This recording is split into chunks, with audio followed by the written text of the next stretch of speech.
There are a few major threats to the Terra Luna Classic ecosystem that could kill everything we've been working on, so let's get into what those are. The first major threat is a lack of funding for the Terra Rebels. Now, before I discuss the actual numbers, it's important for us to get a little bit of context as to what's going on here. Terra Rebels released this plan just over a week ago addressing their needs for funding. As you guys can see here, they need some funding for reserves, they need some funding for maintenance, they need funding for the infrastructure, they need funding for the team members, the developers, the marketing, everything. For anyone who doesn't know, they're trying to be run entirely based off of donations, so they're not taking a fee currently on the ecosystem. They need our money, they need our support so they can keep building the ecosystem. Now here's where the problem comes in. They're currently needing roughly $60,000 every month, or roughly $360,000 to get them through the next 6 months. However, when we go ahead and look at the wallet that they're taking donations in, things look pretty rough. If we go over here, we can see currently they only have about $5,500 worth of Terra Luna Classic that they received from donations. This means they are way off, even just for this first month's goal of donations. And I can't stress this enough, the Terra Rebels revived the Terra Luna Classic ecosystem,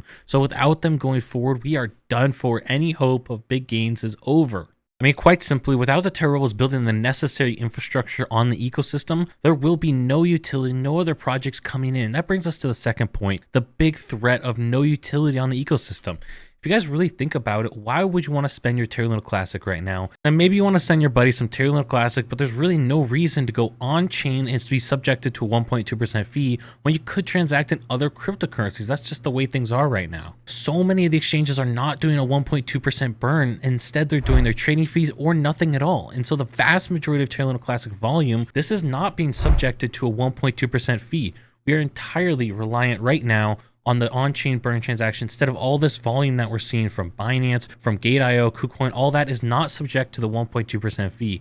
It's on-chain volume, but the on-chain volume is so low compared to where we need it to be. So how do we drive the demand for on-chain volume and demand for Terra Luna Classic in the future? Well, that's where utility comes in. And this is where something like games, for example. Gala Games is a great example, not necessarily on Terra Luna Classic yet, hopefully in the future, but they're partnering with a lot of big name things. For example, The Walking Dead, the DreamWorks Trolls. They're partnering with a lot of these big name brands to bring them into Web3 gaming. So if we got gaming like this on Terra Luna Classic, this would create so much demand, so much volume. We could also see crypto casinos. For example, Roobet's a big one where people could actually go ahead and gamble with their cryptocurrency. Another big use case would be a decentralized storage network. Something like Filecoin would be a great example, or Internet of Things with Helium, where there's a lot of demand being created here and a lot of cool ideas. Another potential utility would be a Web3 video and media entertainment system, such as the Theta Network. We could get something like this on the Terra Luna Classic ecosystem. Or finally, but one of the most reasonable and important examples for most people, something like OpenSea. We really don't have a major NFT trading platform for the Terra Luna Classic ecosystem. If we got OpenSea to actually add Terra Luna Classic as a allowed chain, we could see a lot of big projects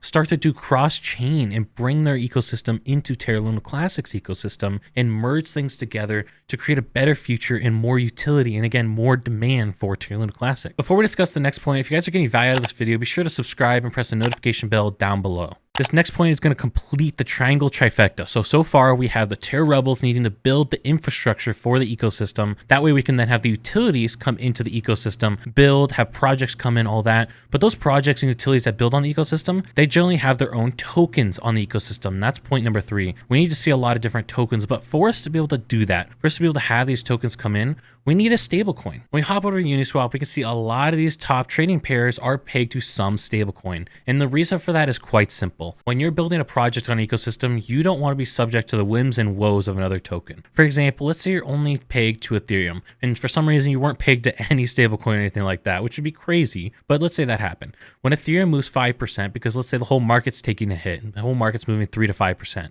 Ethereum's going to move down 5%, your token's pegged to Ethereum, your effective value just dropped 5%. Now let's say that your token also takes another 3% hit because it's being moved like the whole market. You're effectively now taking an 8% hit. And I've seen that happen in some cases where tokens that are only pegged to another token get way worse hits than tokens that are also pegged to a stablecoin. So if you were going to come into the ecosystem and you were going to spend millions of dollars to provide tons of value for the community, would you want that to happen? No, of course not. You would want to be pegged to a trustworthy, secure stablecoin. And that's why we need to repeg our stablecoin, USDC. This will really help encourage projects to come into the ecosystem, build on the ecosystem, work on the ecosystem, and provide tons of value for the ecosystem. For us to protect the future of Terra Luna Classic, we need to fund the Terra Rebels so they can build infrastructure. We need to have projects come into the ecosystem and provide utility, and we need a stable coin so we can get other tokens in here and a lot more value being added to the ecosystem. But while we're waiting for that to happen, be sure to stake your Terra Luna Classic to earn insane rewards.